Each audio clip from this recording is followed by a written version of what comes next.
একটা important announcement রয়েছে WBHRBর application এডিটের যে অপশানটা রয়েছে তার বিস্তারিত ব্যাপার একটা নিয়ে।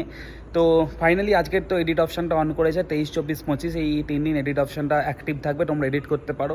বাট এডিট করতে গিয়ে বিভিন্ন রকম প্রবলেমে পড়ছো, আমিও পড়েছিলাম, তার একটা সলিউশন বের করেছে, সেই সলিউশনটাই তোমাদের সাথে শেয়ার করবো। এডিট অপশান ক্লিক করে এডিট যখন করছিলো, হয়তো থার্ড স্টেপ বা ফোর্থ স্টেপে গিয়ে তোমরা এডিট করতে পারছো না, অটোমেটিক সাবমিশন হচ্ছে, বা লগ আউট করে দিলে তোমরা অন করতে পারছো না। যখন অন করছো ফোন নাম্বার পাসওয়ার্ড দিয়ে তোমাদেরকে দেখাচ্ছি you are not eligible for this edit, এরকম কিছু দেখাচ্ছে, তোমরা ঘাবড়ে যাচ্ছ, বাট তোমরা আর সলিউশন পাচ্ছ না। তো সলিউশন এটাই, তোমরা পাসওয়ার্ডটাকে আবার রিসেট করো।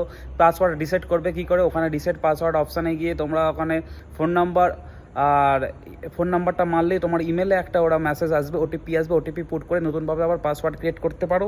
আর পাসওয়ার্ড ক্রিয়েট করলে অটোমেটিক তোমরা যেখানে অ্যাপ্লিকেশানটা আটকে গেছে বা যেখান থেকে তোমরা লগ আউট হয়ে গেছিলে সেখানে অ্যাপ্লিকেশানটা আবার রিওপেন হবে। তোমরা সেখান থেকে ক্লিয়ারলি যা যা চেঞ্জ করার করতে পারো, করে কিন্তু ওখানে ফাইনাল সাবমিশন, মানে যে প্রসিডিয়ার অ্যাপ্লিকেশন যেরকম রয়েছে, যেরকম নোটিশে রয়েছে, এই ফাইনাল সাবমিশন অপশান আসছে।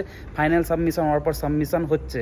আর সাবমিটটা হয়েছে কি না তোমরা বুঝবে কী করে, আগে যেভাবে মানে প্রিভিউ আসছিল, ওটা প্রিভিউ আসবে, গিয়ে লাস্টেও যখন আবার তোমরা লগ ইন করবে তো প্রিভিউতে ফাইনাল সাবমিশন বলে পেপারটাও আসবে, সেখানে অ্যাটাচ ডকুমেন্ট সবই কিন্তু শো করতে পারবে আগের বারের মতো। তো এভাবেই তোমরা করো, আটকে গেলে ঘাবড়ে যাওয়ার কোনো ব্যাপার নেই, এভাবেই সলিউশন বের করে নাও।